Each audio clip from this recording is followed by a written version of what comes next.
This is a recording for the EDT 690 class, the Student-Centered Intel Tools. Tonight we'll be talking about assessments and where to find everything that we've kind of been learning and going over in this course. You're about at the end of your course, which is a good thing, and it's probably a good feeling as well. But sometimes in the Intel site, one of the things that I've noticed is that things kind of get jumbled around.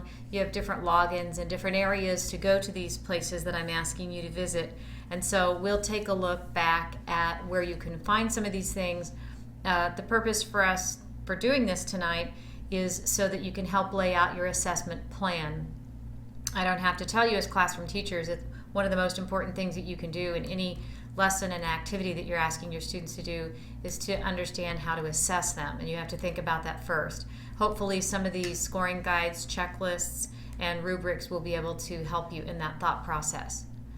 Back in the folder on August 28th through September 3rd, there is a document in your assignments, I believe, that gives you the links to all of the Intel places that you've been using over the course of this semester. The bottom one here is highlighted for you, and it's the Thinking with Technology. When you click on that link, it brings you here, and it doesn't look exactly like this because I'm logged in. What you see up here at the top, it asks you to log in. And when you log into the account, or into your account rather, you launch the Intel course, which is the course that we've been involved in. Once you launch it, you can see a preview window of it over here. It takes you to the course that you've been participating in. And this, the viewing of this, I don't like so much. Back in the day when it used to be on a CD, it was so much better. It's too bad they don't make it a little more user-friendly here.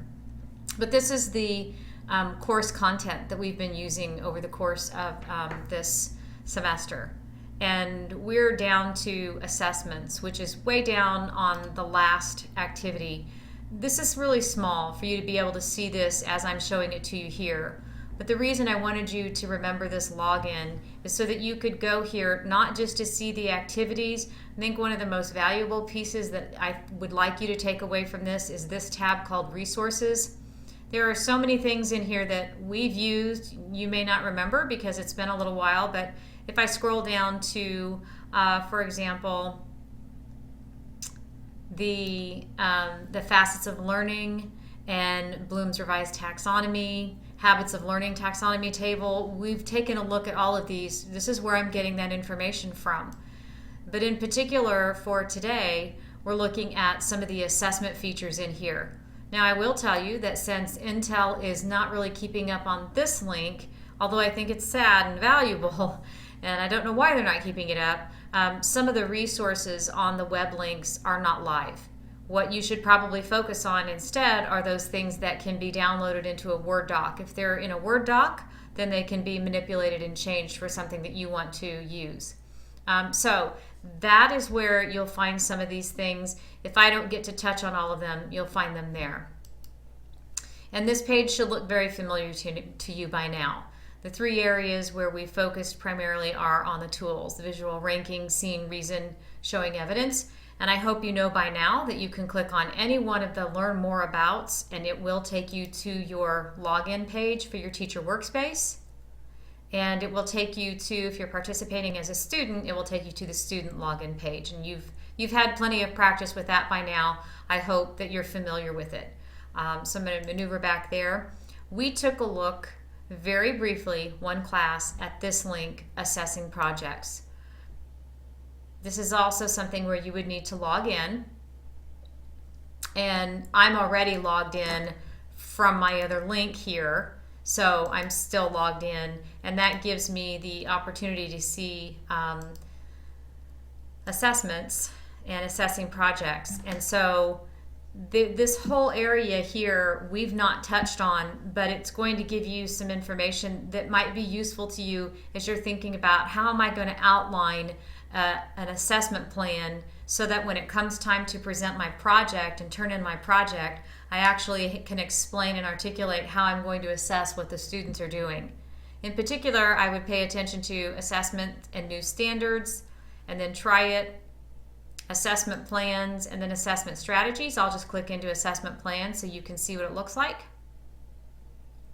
I can go into elementary or secondary.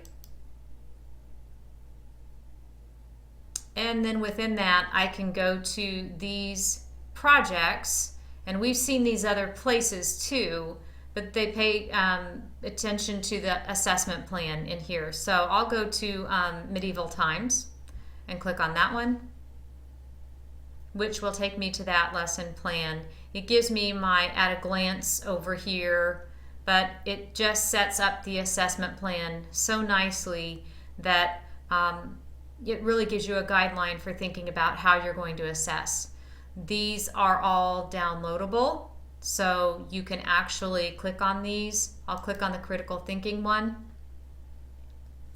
and I can save that here and write over that. So there's all kinds of assessment tools that you have at your disposal in these few places within Intel. And I think it's important enough to go over those and pay attention to those. And in my next video segment, we'll dive a little bit deeper into assessments.